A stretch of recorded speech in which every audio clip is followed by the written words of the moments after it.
And this is our third movie review of the day. On the Waterfront, the 1954 Best Oscar picture. This movie was amazing.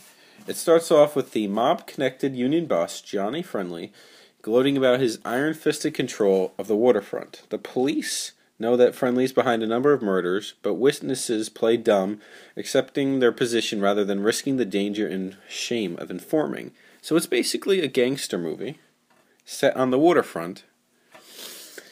Alright, so the first thing about this movie that I loved was Marlon Brando's performance in this movie. It was truly brilliant. It won It won 8 Oscars, including Best Picture and Best Actor for Marlon Brando. And it was nominated for 12. It currently sits at a 100% Rotten Tomatoes. And I think it had like 54 reviews. And it is considered by AFI as one of the top 100 movies of all time. Now we're going to be discussing, is it that great of a movie? Did we enjoy it? And does it deserve the praise it gets? I think out of all the movies I've seen around the 50s, I think this is definitely my favorite movie from the 50s. Because it's very... Marlon Brando delivers more of a realistic approach to acting in this time period than most people did at that time. Realism in acting and trying to get the real emotion behind it wasn't that popular of a thing. It's kind of like it's like the Mario of the video games back then. Like, it was a good game. They had good movies, but they didn't always have the emotion and the deep, thought-provoking performances that they do nowadays sometimes in the indies. So that's what I really appreciated about this movie. It had such a great performance. The story was quite amazing, and I love the mystery part of it. And then you find out in the end that Marlon Brando's character was kind of responsible for the girl's brother dying. I thought we found that out much earlier. He kind of was responsible. We saw him, he talked to those guys, and then they looked up, and that was kind of the feeling throughout, I thought. Well, we find out. She finds out. Oh, right? yeah. She the actual, not us as the audience, but like her and the movie itself admits it. Yeah. Like, you kind of know at the beginning when he goes in and he gets his money, what he's done, but you actually find out, not just know in your own head. Definitely. And I gotta say, there's many movies I've seen from the 50s and 60s I feel aged like Psycho, but I feel like this movie ages pretty well. There's no action, really. It's just brilliant acting, drama. Definitely one of the better gangster movies. And a great score. And especially the ending made me really feel for the character. Up until then, it was just like a really good movie. And then the ending and the lesson it was trying to teach, I think it did it really successful. Marlon Brando's character alone was brilliant, charismatic, intriguing, intelligent. I really enjoyed his character in the film. He had a lot of good quotes, definitely. The film was awesome because it detailed widespread corruption, extortion, racketeering as well. That's the other thing I really liked about the film, how interesting it was. Let me talk a little more about the plot here. So, in case anyone hasn't seen it. So Marlon Brando plays this guy named Terry. And he's a dock worker, just like most of the characters in this movie that aren't gangsters. His brother is the mob boss Johnny Friendly's right-hand man, Charlie. And so he's responsible for a murder, not him himself, but he's responsible for leading this guy to his death because of what he did. And the guy's sister, right? Yeah, sister. Eddie was her name? Edie? Edie. Yeah, it was Edie. So she comes to town looking to find out who's responsible for the murder. And one of the first people she sees is Terry. So he talks to her. He's trying to hit on her because he finds her attractive. And so they go throughout the movie, and at first they're kind of friends, but every time she keeps asking him questions about what happened, she knows he knows, but he won't tell her because obviously he's kind of responsible for it. So he's not going to tell her. So they dance, whatever, and then the mob boss finds out he's been talking to him. They really don't enjoy that at all because they know he knows what happened, and they don't need her and the police poking around. So that's one of the first things I really enjoyed about this movie, the whole premise of the plot. And then it also teaches a lesson in the end. Those two things put together makes it a masterpiece in my... Mob Boss was a really good villain compared to Marlon Brando as the main hero of the film. Johnny Friendly was a really good mob boss, first of all. And the actor I was who really played him convinced by good, his too. performance. Yeah, he was definitely one of the better mob bosses in cinema history, really. Personally, one of my favorite characters in this movie, and especially when he started taking a rise, was the priest, or the father. He was really interesting, intriguing. Yeah, especially at the... I'm surprised they didn't go for more of a generic priest type. Like, he did the bad things. He was more of a liberal, and like he was smoking, he was drinking at the bar. Definitely not But the usual he priest. still wanted to do good. Yeah. When he made the speech at the docks or in the ship, or was that in the ship? I don't know where, but what's his name? Yeah, on the docks, when he was trying to get no, not Johnny, my bad, Terry to get back up to show the dock workers I guess how strong of a man he was, and they weren't going to go on without him, and they needed to go back to work. So he told them to get back up, which he was kind of putting his own personal safety, Terry's personal safety, in the way of making this a true lesson to the mob boss, Johnny Friendly, and showing him that they weren't going to stay down, they wasn't going to go to the hospital right away. He was just proving how tough he was and how he was going to keep going on. And he was going to work the docks. And not because Johnny Friendly let him, because he wanted to. Because he wanted to make a living by himself. Terry had a good background, too, as once a promising boxer, which he is no longer now. That reveal made me so sad for him. I thought at that point that he was going to die. I thought... Give me a second. Here's my dream ending for this movie. Now, this isn't the movie that came out, obviously. So this is how I would have done it, probably. So he gets in the car, he says, I could have been a contender, I could have been somebody, now I'm just a bum. They take him out of the car, they hang him, like they hang Charlie later in the movie. Mm-hmm. And instead of dealing with him in the docks, you kind of make a separate story where you're dealing with Charlie's guilt, and then Charlie goes to the docks, and then he helps the people, and he stands up for...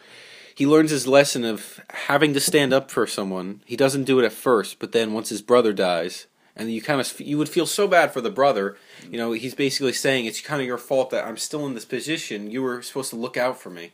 And I think that would have been so interesting to see, and so moving to see. And then his brother stands up to the boss, who's also, he's the right-hand man, so it would have been a bigger deal.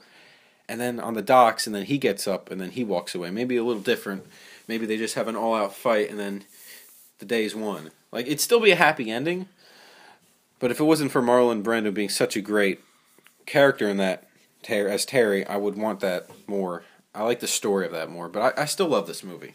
I was just thinking about it. That's how I thought it was going to end. I didn't know the docks were as important as the story itself, the lesson. But I do think the lesson did succeed.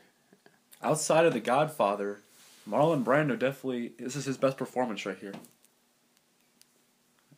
I haven't seen every single one of his movies, but out of the ones I have seen, I would say he's better in this movie than The Godfather.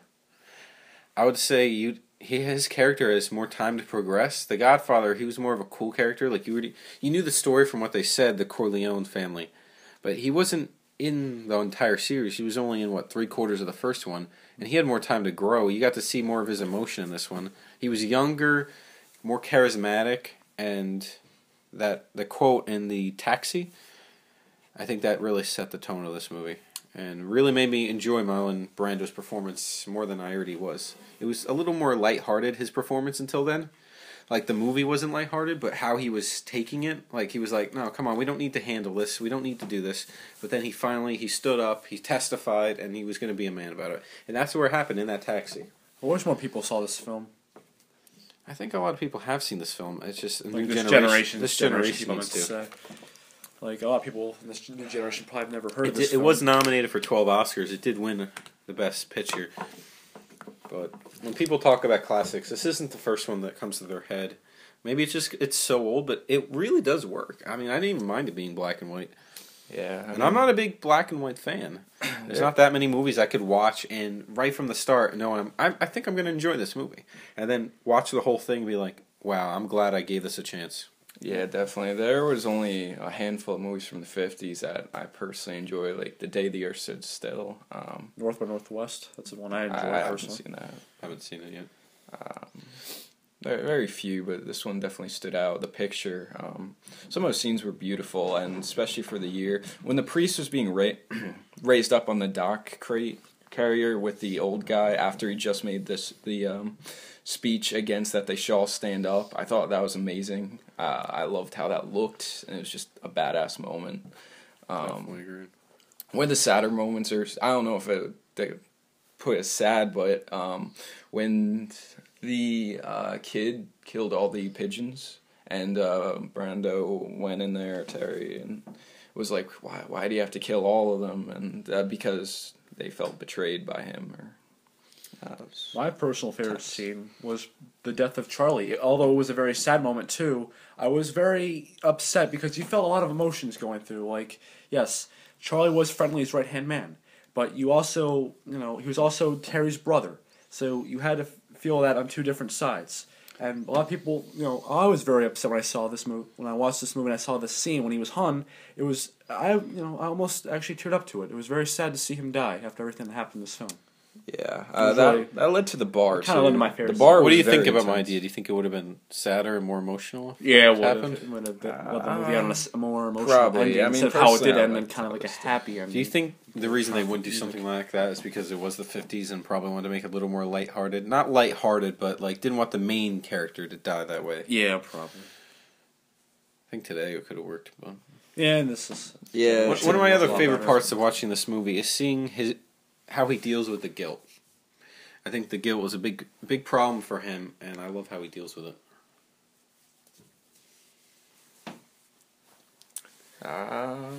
Yeah. On the Waterfront definitely is a classic mobster film, and the setting of the docks also is it's a great setting for a mobster film. Also, you got to bring that up too. Yeah, we have talked about that. I mean, a little bit about. Do you think it was his brother's fault that he didn't become a boxing star? I would honestly blame it on his brother. Yeah, that's what the point they were trying to make. I mean, I'm just saying, do you guys agree with it? Oh, maybe yeah. people would think, should Terry, kill his brother? Charlie kind of betrayed his brother a bit to. Another thing, do you really think that Terry only assumed that Johnny Friendly's enforcers were only gonna talk to Joey and not kill him? The girl's brother, Edie's brother, my bad, Joey. He said to her at the end, he said, I thought they were just going to lean on him. I thought they were just going to, talk tough. They weren't going to actually kill him. Do you guys believe him, or do you think he was trying to cover himself? I feel like he had an idea, but at the same time... I feel like he wanted to think that, but he didn't actually think that. He knows what these guys are capable of. He knows what they'll do to a rat. So, I think he kind of knew deep down inside. He just didn't want to believe it. Yeah.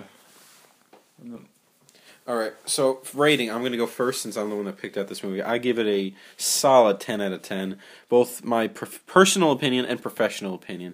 If I hadn't liked this movie, I still would have given it a 10 out of 10 on a professional just because of its 12 Oscar nominations, 8 wins, 100% Rotten Tomatoes, and it is a classic, Marlon Brando. But personally, I got really invested in the storyline, and watching 50s movies, I don't usually get invested in the story. I usually maybe enjoy it, but I don't get this invested, and actually almost want to tear up. And I did tear up kind of in the taxi, because I thought he was about to die. Well then, once he didn't, I was like, oh, okay. Kind of glad they went this route, because I actually really liked this character. Alright, so what would you go? I would go also 10 out of 10. I definitely have to say this is the best mobster film of the 50s, without a doubt. Yeah, and it has a great setting on the waterfront, like you said before. Yeah, honestly it does. Marlon Brando... Honestly, it's a very cheesy setting, but I'm just kidding. Marlon Brando played the character to perfection. He did. He really did. Yeah. And I do like I think it had a great supporting cast. Eddie, Charlie, Johnny Friendly, Father Barry. I think they all did their job. Yeah, every character was effective in their own way. Any of the minor characters, I didn't have a problem with any of them. Most of the 50s movies that I've seen, they have one or two good characters and the rest are filler. I didn't feel like any of these were filler. No filler characters at all. You cared about every Chris, character. what would you give it a rating of? Honestly, I just want to say this. I was looking for flaws in this movie to begin with, just because I haven't... I've heard the name maybe once somewhere, but I was looking for problems with it. I was trying to... Before I got into the story and actually found out, wow, this is really good. I was, but I found nothing really. There's nothing in there that I felt was like stood out in a bad way. I think even the mystery, they handled it very well. Like, they didn't over dramatize his death. They kind of like, Yeah. most of the dock workers, they were just like, this happens all the time, and it really showed what mobsters can really do to an area. Yeah, but I'd give it 10 out of 10. There's no doubt. Well, I'm glad we're on agreement for this masterpiece that we didn't actually know we were going to enjoy this much. Yeah, honestly, the other two movies we watched watched were Friday the 13th and Zardoz. So depressing. it was those so two to this refreshing one. of me. Which one's the best one? Obviously, It was it's very Waterfront. refreshing to watch this movie. Glad I watched it first. If I had watched this one after the other two, I wouldn't have enjoyed it as much because I would have been too like, is this a movie or is this a glad I TV watched show or Zardoz is this a last. podcast? Probably 'Cause why I don't looking even know for at this flaws point. is because I saw Zardoz and then this movie. I'm like pissed that I just watched. There's Zardoz. got to be problems with this movie too. Yeah, I'm glad I watched this one first. Oh, and wait, this is Zardoz actually pretty good. Second, Oh, not the okay. last. Friday the 13th for last. All right. Well, thanks for listening.